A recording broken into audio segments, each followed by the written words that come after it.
pemirsa ACTV yang dimuliakan Allah, kita masih di Ustadz Menjawab dan kita sedang membicarakan satu tema yang luar biasa, yaitu kepemimpinan yang buruk, ya, kepemimpinan yang tidak diharapkan oleh kita kaum muslimin. Dan memang di tengah-tengah masyarakat kita masih berkembang pemahaman-pemahaman yang masih belum benar berkaitan dengan soal kepemimpinan ini, ya kan? Misalnya menganggap bahwa kepemimpinan atau kekuasaan itu tidak diajarkan oleh Rasulullah, gitu kan? Tidak diajarkan oleh para nabi, ya. Mereka lebih semangat kalau mereka diajak kepada hal-hal yang sifatnya ritual, semacam zikir lah, baca Quran dan seterusnya. Padahal justru kalau kita lihat seperti ungkapan Imam Ghazali tadi kan, ini luar biasa nih. Masih dalam kitab Ihya juga, beliau menyebutkan malah dunia dan agama itu tidak bisa dilepas gitu. Tapi dunia dalam pengertian positif sudah pasti. Beliau menyebutkan la yatimuddin illa bidunya, gitu kan. Agama tidak sempurna kecuali dengan dunia. Itulah kekuasaan tadi, ya. Kekuasaan yang bisa menjalankan ajaran agama seperti tadi. Nah, Ustaz mungkin menjelaskan sedikit bagaimana kekuasaan kaum muslimin di dunia hari ini. Fenomenanya seperti apa? Apakah sudah menjalankan syariat atau seperti apa?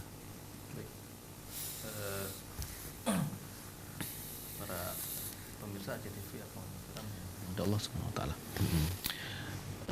Seperti yang disampaikan oleh Ustadz Azanul, bahwa memang dalam kehidupan saat ini Islam jauh dari apa yang disebut oleh Rasulullah, oleh Allah, itu syariat. Gitu. Seharusnya tidak ada Islam tanpa syariat, kan, Tidak, gitu. iya, betul. Dan tidak ada syariat tanpa ada daulah. Iya, Karena apa? Karena agama dan kepemimpinan itu ibarat saudara kembar. Saudara kembar, betul. Jadi ketika sesuatu yang tidak ada penjaganya, jadi diibaratkan oleh Imam Ghazali itu seperti ibarat rumah. Gitu. Jadi rumah yang tidak ada penjaganya kan hilang. Iya, itu hilang, betul. Kemudian sesuatu yang tidak ada tiangnya akan runtuh. Iya, betul. Nah, tiang itu adalah akidahnya. Gitu. Oleh karenanya selama berabad-abad kaum muslimin tidak pernah hidup tanpa ada daulah, tanpa ada kepemimpinan, tanpa ada kekuasaan. Tanpa ada kekuasaan. Oke. Jadi sejak wafatnya Rasulullah SAW, kemudian terjadi pembaiatan kepada Abu Bakar, As-Siddiq, kemudian diikuti dengan 2,5 tahun kemudian pembaiatan kepada Umar bin Khattab selama 10 tahun, dan dilanjutkan oleh Utsman dan Ali, kemudian kepemimpinan berpindah ke Bani Umayyah dan seterusnya. Itu terus bersambung, tidak pernah kemudian terputus sampai tahun 1924 Masehi di Turki, ya, di Istanbul. Ya. Terakhir adalah kekhalifahan Turki Utsmani. Memang di dalam perjalanannya ya, terdapat periode-periode kelam, ya, ada periode-periode kejayaan. Itu biasa dalam suatu peradaban kan seperti itu. Tapi ingat bahwa selama 13 abad lamanya, 1301 tahun kaum muslimin itu hidup di bawah naungan Islam, di mana syariat Islam itu menjadi satu-satunya aturan yang dipakai dalam kehidupan masyarakat dan bernegara. Betul. Kenapa? Karena kita meyakini satu-satunya aturan yang benar adalah aturan Allah, aturan yang berasal dari pencipta semesta. Betul. Gitu. Maka kaum muslimin tidak pernah berpaling, ya, gitu. Ya. Jadi kalau lelaki itu dia berjanji tidak akan berpaling dari orang yang dia cintai. Ya. Nah, kaum muslimin tidak pernah berpaling dari sesuatu yang mereka cintai. Ya, ini apa? Syariat Allah. Mereka tidak pernah berpaling dari itu.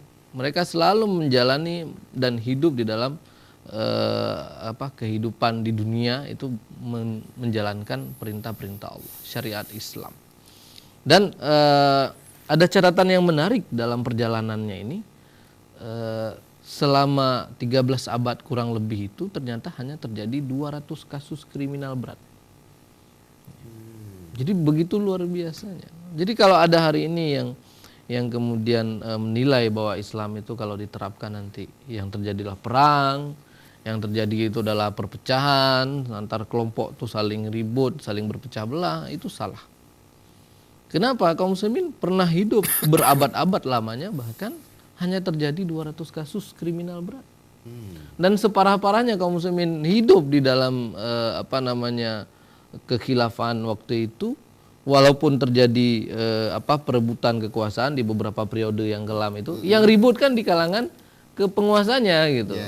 Nanti adik misalnya dengan saudaranya yang laki-laki yang lain tuh saling berebutan. Tapi masyarakatnya kan pelayanan kesehatan tetap gratis, cuma-cuma, nggak bayar, nggak perlu ada BPJS atau semacamnya gitu. Nah, nggak perlu masyarakat bayar premi. Apapun penyakitnya, silahkan datang ke rumah sakit Khilafah Islam waktu itu, dilayani sampai sembuh. Jadi bukan medical check up aja yang gratis gitu. Giliran beli obat nanti 700.000 sekali ambil gitu. 3 hari sekali habis. Ini enggak, diobati sampai sembuh. Pendidikannya diberikan gratis, cuma-cuma. Mulai dari tingkat dasar sampai tingkat universitas. Bukan hanya itu. Di Baghdad itu, perpustakaan yang terkenal di Baghdad itu, saya lupa namanya. Baitul Hikmah.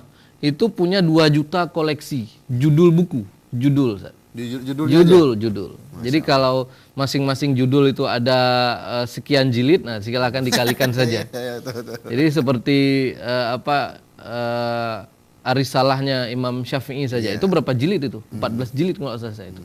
Nah itu kalau dicetak 10 cetak gitu, nah itu berarti kalau ada 2 juta judul itu berapa banyak? Jadi luar biasa. Dan itu waktu itu di masa kekhalifahan Abbasiyah itu, siapa saja yang datang ke Baitul Hikmah atau ke perpustakaan-perpustakaan wilayah Islam waktu itu, setiap siswa pelajar yang datang itu dapat tunjangan. Dapat tunjangan 2 dinar per bulan. Kemudian mereka boleh meminjam sampai 200 buku sekali minjem tanpa jaminan. Nah, siapa yang datang di situ ada alat tulis, ada pena, ada kertas, boleh digunakan gratis. Jadi luar biasa. Tempat-tempat riset, perpustakaan itu didirikan di mana-mana. Pendidikan berkembang pesat luar biasa. Bahkan hari ini ada satu arsitektur yang tidak sanggup kemudian dihancurkan oleh bangsa Eropa, yakni di kekhilafan Andalus. Ini adalah Istana Alhambra. Istana Alhambra yang terbuat dari bata yang kemerah-merahan itu, dengan arsitektur futuristik. Bahkan masa depan ya. Jadi ketika penaklukan Andalusia oleh Raja Ferdinand Spanyol waktu itu, raja kafir, kan dibantai semua dan masjid-masjid dihancurkan semua. Tapi mereka tidak kuasa untuk menghancurkan Istana Alhambra itu. Kenapa? Karena arsitekturnya yang begitu futuristik yang luar biasa. Bahkan sampai hari ini pun orang Eropa sendiri itu tidak sanggup membuat arsitek yang demikian luar biasa hebat. Dan siapa yang membuat itu adalah kaum muslimin di masa-masa kejayaan Islam, di masa di mana pendidikan itu berkembang pesat. Nah, kemudian kesehatan, pendidikan, keamanan, bahkan di masa Utsmaniyah itu Sultan Sulaiman, ya, karena begitu ketatnya beliau menerapkan konun-konun syariat, kemudian dijuluki Sulaiman Al-Qanun. Itu beliau mendengar ada seorang muslimah yang dizolimi di perbatasan. Itu Mu'tasim nggak? Bukan, di masa Sulaiman. Nah, kemudian beliau mengirimkan pasukan sejauh dari istana beliau sampai ke perbatasan tempat muslimah itu dizolimi. Gitu. Jadi begitu luar biasa gitu. Negara menjamin keamanan. Ya, kalau ada warga satu saja dizolimi, itu segera ditindak. Gitu. Jadi bukan tunggu ada laporan. Gitu. Kalau sekarang kan tunggu ada laporan biar ada deliknya. Gitu. Kalau tidak ada laporan berarti tidak ada delik. Gitu. Nah, sementara di dalam Islam tidak seperti itu. Keamanan itu siang dan malam dijaga oleh negara. Negara itu menjamin keamanan warga negaranya, baik muslim maupun non muslim. Makanya tadi saya katakan bahwa satu-satunya aturan yang kemudian diyakini kebenarannya gitu oleh kaum muslimin adalah aturan Islam yang bisa menjamin ya kehidupan muslim maupun non muslim hidup di kehidupan yang aman. Nah, kemudian sandang pangan papan kebutuhan pokok itu dijamin negara. Gitu. Bahkan ada orang, Rasulullah sendiri mencontohkan bagaimana ada orang kafir Yahudi yang buta, dia nggak punya sanak famili, nggak punya pekerjaan, Nabi yang ngasih makan. Setelah Nabi wafat, kemudian Abu Bakar naik jadi khalifah, khalifah kemudian menggantikan beliau. Jadi ini menunjukkan bagaimana pelayanan negara kepada rakyat ya, terkait dengan kebutuhan pokok, kebutuhan dasar itu yang harus wajib ditunaikan. Jadi nggak lagi ngelihat ini ada anggaran atau nggak ada anggaran, gitu, ya. Nggak lagi ngelihat oh ini harus kita impor dulu ini dari luar, nggak seperti itu, gitu. Ya. Bahkan Nabi sendiri, Rasulullah SAW itu ketika mengetahui kondisi bahwa masyarakat Madinah gemar makan kurma dari luar Madinah. Jadi kurma Yaman, kurma dari mana-mana luar Madinah yang lebih besar ukurannya dan lebih enak katanya. Maka Nabi dan keluarga beliau makan kurma Madinah. Supaya apa? Supaya orang Madinah tidak perlu kemudian ketergantungan bahan pokok, bahan pangan dari luar Madinah. Nah, sehingga apa? Sehingga Nabi mengatakan bahwa ini kurma Madinah, ini kurma yang nikmat. Nabi makan. Sehingga apa? Sehingga Rasul khawatir nanti kalau orang Madinah terlalu gemar makan kurma dari ekspor, dari impor gitu. Kalau nanti impornya macet kan repot ini. Betul. Nah, maka Nabi kemudian membiasakan dengan keluarganya makan pangan ya, produk khas asli Madinah gitu. Jadi bukan produk impor nih gitu. Sehingga terkenal sampai hari ini kurma ajwa, kurma Nabi, kurma Madinah. Salah satu kurma yang dicari-cari orang sekarang karena mengejar keberkahannya. Nah, sehingga sejak saat itu Nabi berhasil menciptakan kebiasaan baru warga Madinah. Yakni tidak biasa untuk impor bahan pangan. Ya, mereka makan bahan pangan yang ada di dalam negeri gitu. Nah, jadi Rasulullah SAW berhasil kemudian mendirikan suatu negara yang kelak kemudian menjadi adidaya dunia. Jadi tahun 623 kekuasaan Nabi itu hanya se-Madinah, negara kota. Nah, tapi kemudian di tahun tahun 100 Hijriah di masa Bani Umayyah itu penaklukan udah sampai ke Afrika Utara. Ya, penaklukan udah sampai ke Andalusia. Jadi Andalusia sebelum kekhilafan Bani Abbasiyah, Andalusia itu udah jadi provinsi Bani Umayyah. Jadi udah sampai ke Spanyol. Jadi kaum muslimin ikhwanul kiram yang dirahmati Allah SWT. Jadi kita yakin tidak ada aturan yang paling benar, yang layak untuk mengatur kehidupan manusia kecuali aturan Islam saja. Ya, dan sejarah sudah membuktikan. Jadi kita ini bukan romantisme sejarah, tapi itu fakta sejarah yang cukup sebenarnya untuk membantah orang-orang yang meragukan nih syariat Islam ini mampu nggak ya, bisa nggak ya gitu dipakai. Jadi jangan-jangan nanti kira kerjaannya cuma jihad aja, kerjaannya cuma perang-perang aja. Padahal kan nggak seperti itu. Tadi Ustaz sudah sampaikan bahwa Islam mengatur bukan cuma masalah ibadah maudhu, tapi juga mengatur seluruh aspek kehidupan. Ekonomi diatur oleh Islam, ya, sosial, hukum, ya, ada hudud jinayat. Bahkan dalam sistem jinayat itu, dalam sistem persangsian Islam, kalau orang sudah ketahuan dia bersaksi berbohong, 20 tahun tidak diterima kesaksiannya atas kasus apapun. Jadi nggak sembarangan berbohong dalam Islam itu menjadi aib yang luar biasa. Jadi kesaksiannya tidak diterima, termasuk dia mau jadi saksi nikah nggak terima gitu. Kesaksiannya selama 20 tahun gitu. Jadi luar biasa.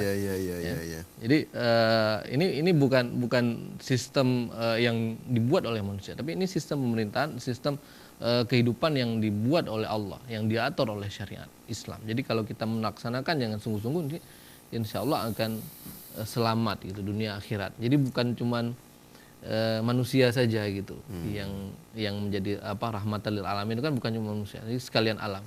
Di masa Khalifah Umar bin Abdul Yazid, ketika pemungut zakatnya itu kebingungan membagi-bagikan zakat karena semuanya udah pada bayar zakat, artinya udah mampu semua.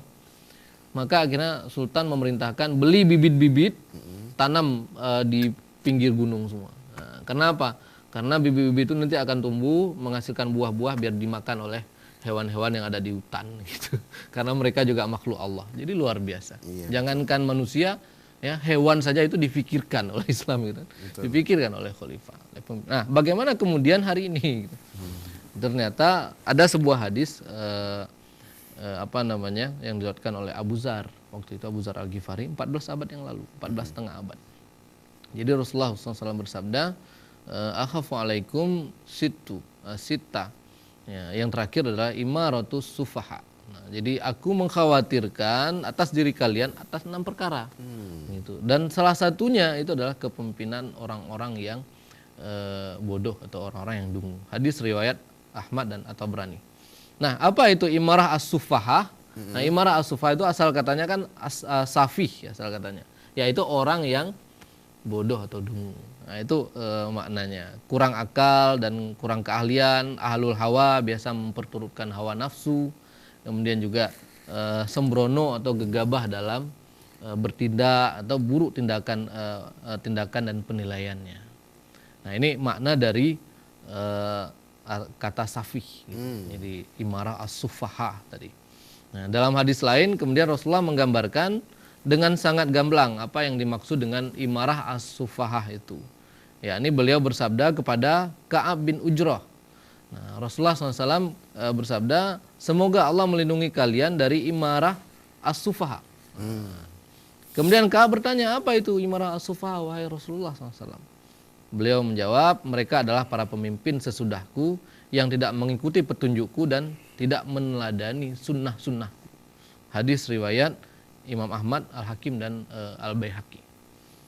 Oleh karena itu, kepemimpinan penguasa manapun, baik yang IQ-nya rendah maupun IQ-nya 250 gitu, yang tidak merujuk kepada petunjuk dan sunnah yang telah dicontohkan Nabi tadi oleh Nabi SAW, maka itu terkategori atau termasuk ke dalam imarah as-sufah. Imarah as-sufah, pemimpin yang bodoh atau pemimpin yang dungu. Nah, tegasnya pemimpin yang meninggalkan syariat Allah, yang meninggalkan perintah-perintah Allah dan meninggalkan sunnah nabinya, maka itu terkategori pemimpin imarah as-sufah. Nah, ini yang terjadi. Maka tadi kita angkat temanya pemimpin yang buruk. Maksudnya pemimpin yang seperti ini, ya. Imarah as-sufah, pemimpin yang tidak mau kemudian menjalankan syariat Allah dan meninggalkan sunnah-sunnah nabinya. Ya, pada Rasulullah SAW selama 10 tahun di Madinah itu beliau kemudian menegakkan sendi-sendi negara, kemudian mengatur masyarakat dengan aturan yang berasal dari akidah Islam. Betul. Ya, kalau kita baca Piagam Madinah juga itu isinya kurang lebih adalah bagaimana masyarakat itu diatur dengan aturan yang berasal dari Islam, ya, berasal dari sunnah, berasal dari syariat Allah dan sunnah Nabi. Ya. Nah, jadi seperti ini. Ya. Kira-kira imarah as-sufah. Baik, para pemirsa TV yang dimuliakan Allah Subhanahu Wa Taala, bagi para pemirsa yang ingin interaktif, silakan menghubungi kita di line telepon yang sudah tertera di layar televisi. Baik, Ustaz. Kalau kita baca dari sejarah para nabi di masa lalu, itu memang ada nabi-nabi yang luar biasa kepemimpinan mereka terhadap umatnya, khususnya Nabi Musa terhadap Bani Israel, ya kan? Termasuk Nabi Harun juga. Sepeninggal Nabi Musa dan Harun, kemudian Bani Israel dipimpin oleh muridnya Nabi Musa, yaitu Yusha' bin Nun. Masih kaum Bani Israel masih luar biasa. Tapi berikutnya setelah Yusha' bin Nunnya meninggal, nah Bani Israel tidak lagi punya kepemimpinan. Nah, inilah pentingnya kepemimpinan itu. Ya. Bahwa kepemimpinan inilah yang membuat agama ini bisa tetap hidup, tetap eksis di tengah-tengah umatnya. Betul. Nah, setelah meninggalnya Yusha' bin Nun, justru Taurat itu sudah ditambah-tambah gitu. Sudah dipreteli. Kemudian disesuaikan dengan keinginan nafsu Bani Israel itu sendiri. Dimodifikasi. Itulah yang mengkhawatirkan kita ketika di masyarakat kita itu dipimpin oleh pemimpin-pemimpin yang buruk. Ya kan? Nah, selama ini mungkin kita terlalu husnuzan, terlalu berbaik sangka kepada pemimpinnya. Padahal sebenarnya ada agenda-agenda pemimpin yang bisa menghancurkan masyarakat muslim itu sendiri. Betul. Nah, ini bagaimana Ustaz melihat fenomena itu supaya masyarakat tidak begitu tergoda, begitu terpedaya dengan model-model kepemimpinan seperti itu? Ya, dalam sebuah hadis Rasulullah SAW itu telah mengingatkan kita sebenarnya kaum muslimin, ya, siapa saja yang membenarkan, kata Rasulullah itu dalam sebuah hadis riwayat Imam Ahmad, siapa saja yang membenarkan kebohongan dan membantu kezaliman, ya, mereka, ini para pemimpin tadi itu pemimpin yang buruk, maka dia bukan golonganku dan aku bukan bagian dari golongannya, dan nanti di hari kiamat dia tidak akan mendapatkan tempat di telaga. Ancamannya keras juga berarti. Keras sekali. Ya, oke. Ya. Jadi Rasulullah kemudian mengatakan dia tidak termasuk golonganku dan aku pun bukan golongannya. Dan nanti di hari kiamat dia tidak akan masuk ke telagaku. Padahal di yaumil mahsyar nanti para nabi itu berbangga dengan banyaknya telaga yang mereka miliki. Iya. Telaga tempat orang-orang kemudian meminum dan menghilangkan rasa haus yang sangat waktu itu. Nah, Nabi Muhammad memiliki telaga yang paling luas dan siapa saja yang datang ke situ itu bisa menghilangkan dahaga yang luar biasa. Namun Nabi menolak kalau ada orang yang seperti ini datang. Orang yang dia membenarkan kebohongan-kebohongan para pemimpin dan orang-orang yang zalim. Itu. Oleh karenanya dalam hadis ini Rasulullah mengajak kita agar tidak membenarkan kebohongan mereka dan tidak membantu mereka. Itu, tidak membantu kezaliman mereka itu. Nah, membenarkan jelas tingkatannya di bawah menaati. Nah, jika membenarkan kebohongan saja itu nggak boleh, lah apalagi menaati. Kan paham gitu ya. Nah, tapi begini, terkadang kan ada orang-orang Muslim yang dia mungkin tadi Ustaz bilang terpedaya gitu, silau melihat pencitraan yang hari ini dibuat. Ingat, ingat berabad-abad silam, berabad-abad silam itu Fir'aun juga melakukan itu. Bahkan Mustafa Kamal laknatullah yang kemudian membubarkan khilafah Utsmaniyah. Saya punya fotonya tadi pagi atau semalam itu. Itu dia pakai sorban, pakai baju di tengah-tengah dikelilingi ulama-ulama. Untuk mencitrakan bahwa dia pro ulama. Ya, Masya Allah. Serius. Jadi ternyata pencitraan ini udah dilakukan jauh sebelum ini gitu, sebelum sekarang gitu. Jadi kalau hari ini ada orang-orang Muslim yang silau melihat para pemimpin dan penguasa-penguasa yang seolah-olah dia kemudian punya kedekatan yang luar biasa dan baik, maka dulu juga udah ada gitu orang-orang yang melakukan pencitraan itu, dan udah ada juga orang-orang yang silau seperti itu. Sekarang kita tinggal memilih sebenarnya. Kita memilih menjadi orang-orang yang silau dan membenarkan kebohongan para pemimpin zalim, menutup mata, menutup telinga, menutup hati atas semua fakta yang kita tahu bahwa begitu banyak bukti dia berbohong misalnya. Itu alasannya apa? Itu hoax gitu kan. Itu alasannya seperti itu gitu. Atau paling yang menyebarkan itu kan orang-orang yang tidak suka terhadap pemimpin ini gitu. Padahal enggak seperti itu, itulah faktanya. Gitu. Nah, jadi persoalannya adalah kita mau membuka hati, membuka mata dan pikiran kita. Baik Ustaz, nanti kita dilanjutkan kembali Ustaz. Kita ikuti dulu pesan-pesan berikut ini.